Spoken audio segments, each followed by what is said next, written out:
fellow Flosstubers, it's Patty here with episode 56. Today is May 14th, 2019. I have works in progress, I have some purchases, I have some sewing machine fun, and I have some knitting. So sit back and relax, grab your beverage of choice. I'm doing lemon water today. Ooh, I know, I'm fancy. Your craft of choice, and let's chat. Let's see, what exciting things have happened since the last time I spoke with you.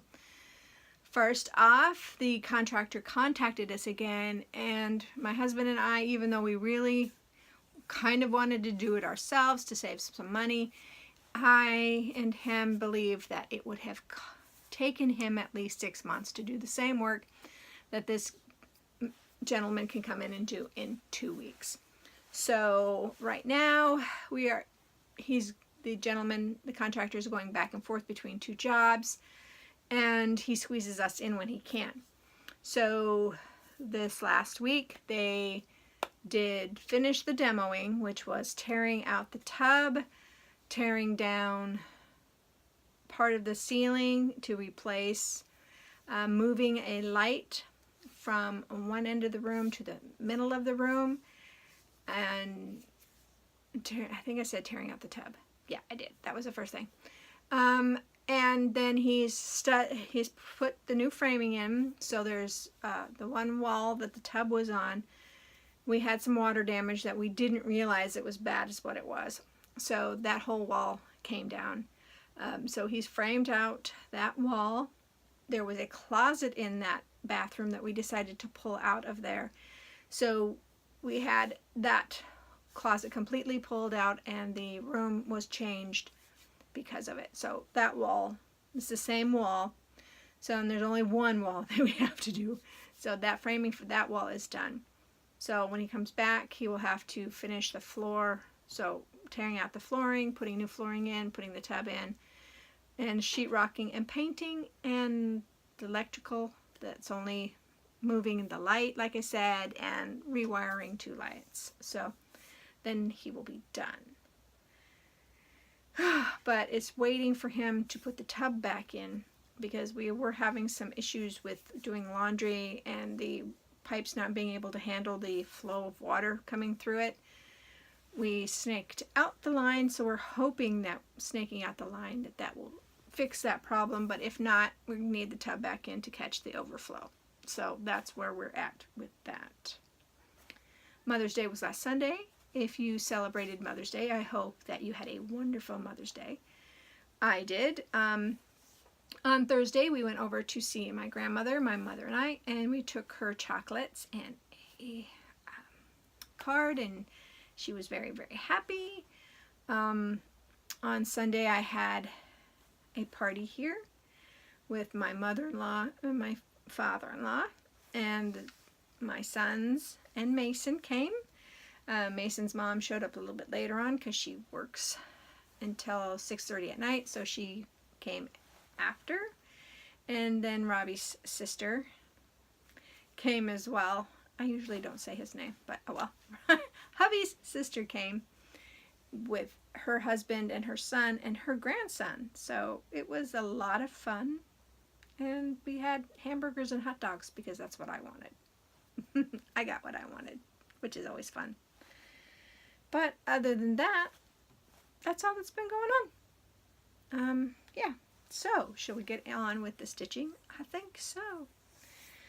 I only worked on one project last week, and it was my Mania project, which is the ABCs by the Prairie Schooler ABCs. And this was my Mania start last year. And I hate to say it, but I am through with Mania for this year. As you know, I finished A last week, or the week before, and then I stitched on B. Let's see, I stitched on B, and I stitched on C. So I stitched on B for 2 days, or 3 days, and then I stitched on C for 3 days. And it was a slog. It really was a hard slog to keep working on this. And I don't want it to get to the point where I can't stand working on it anymore. So I'm just going to go ahead and put it away and pull it out once or twice a month, work on it for 2 to 3 days, and then put it away. And it will be one letter at a time. So the next time I pull this out, I'm going to do D. And so on. I won't go back. And then I'll do all the letters that way. And then I will come back and start again at B. Once I've touched all the letters and the ampersand. So that is where this one is leaving off.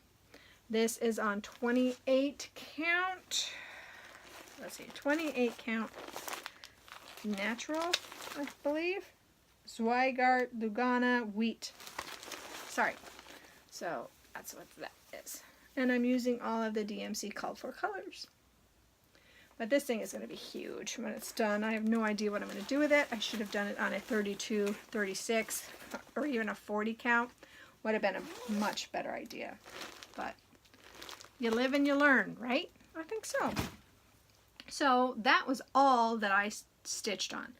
I got so burnt out on working on the Prairie Schoolers that I came down here on, I think it was Friday or Saturday night, and started listening to Harry Potter and the Sorcerer's Stone on Audible, and made 1, 2, 3 new grime guards, plus cut out and made the channels for a 4th one. I just need to come back down and put the elastic in and sew it up, and then the 4th one will be done. I added, I think these are 3 inches wide now, so I made them a little bit wider, and I made them a little bit longer for my 11 by 11 Q-snaps, so that if I have extra fabric I can always roll it up and they'll hold on to it better.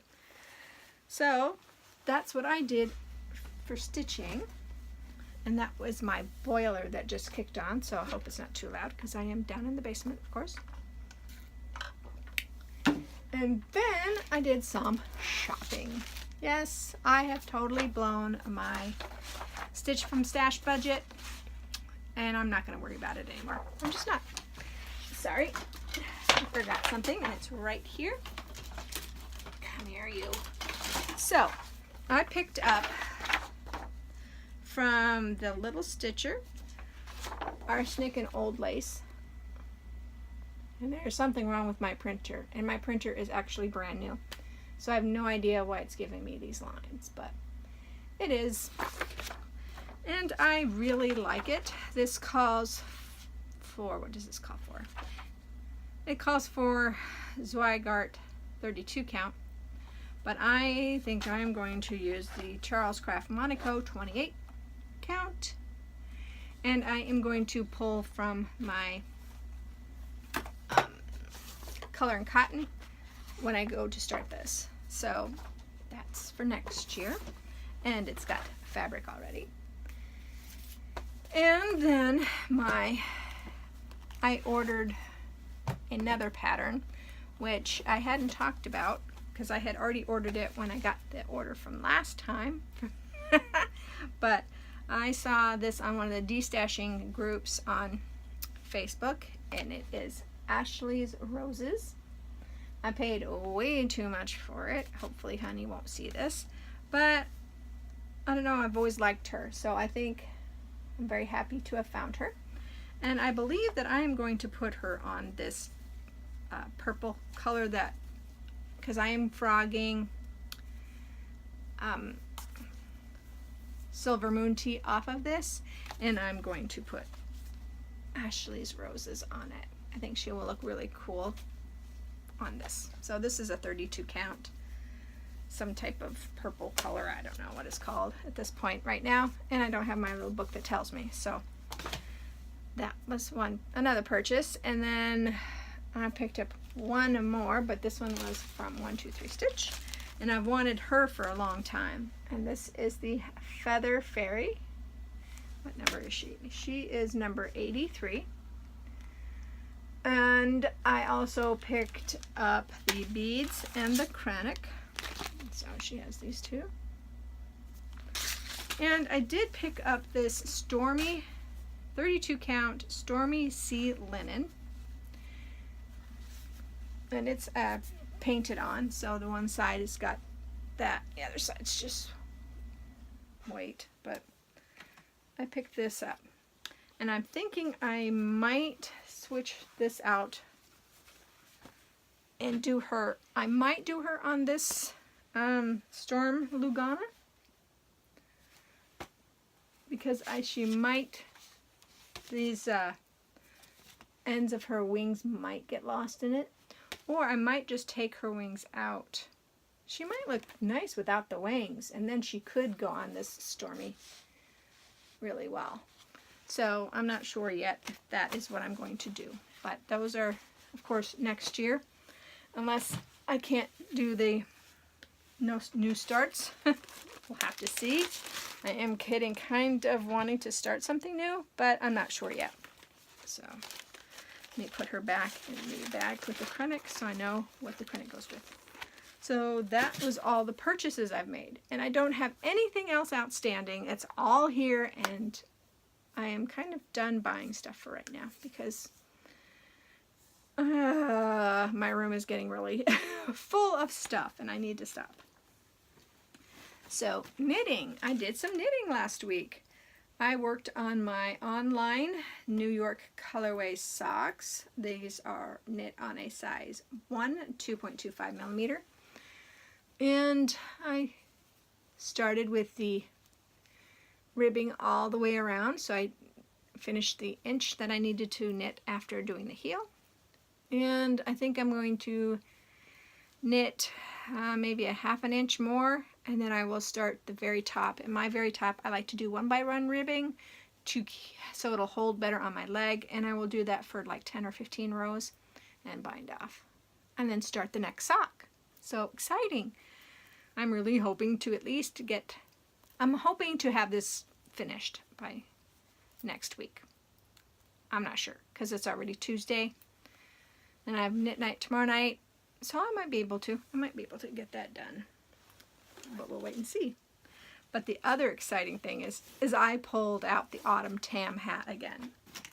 I know, it's been so long, but I figured I should do it eventually so I can get the I lost my place here. So I could get the sweater started. And I did, let's see, 1, 2, 3 or 4 rows from the last time you've seen it. So this is Jamieson's Shetland Spindrift. This is the Autumn Tam by Sandy Blue. And I'm 3 rows, and then I start the decreasing. So that's really cool. So I'll be on chart E soon. I'm almost on the very last chart. And here are the floats, if you guys want to see the floats in the back. It's really hard to, these lights are yellow, so it's really hard to see. But there we go. There's where I'm at. So, plans. This week's homework for the Harry Potter House Magical Stitches and Literature group was 4-fold. I chose to do option 4, which is 1,000 stitches on any project I absolutely wanted to. So that project, I am working on the Halloween Quaker, and I've already done my 1,000 stitches, but I'm going to keep working on it until I'm finished. So that's all she wrote. It's almost 15 minutes, and I want to get this done so I can load it up on my phone and not on the computer. So this is going to be quick. I hope that whatever you guys craft, you craft it to your heart's content, and I will see you next week. Bye.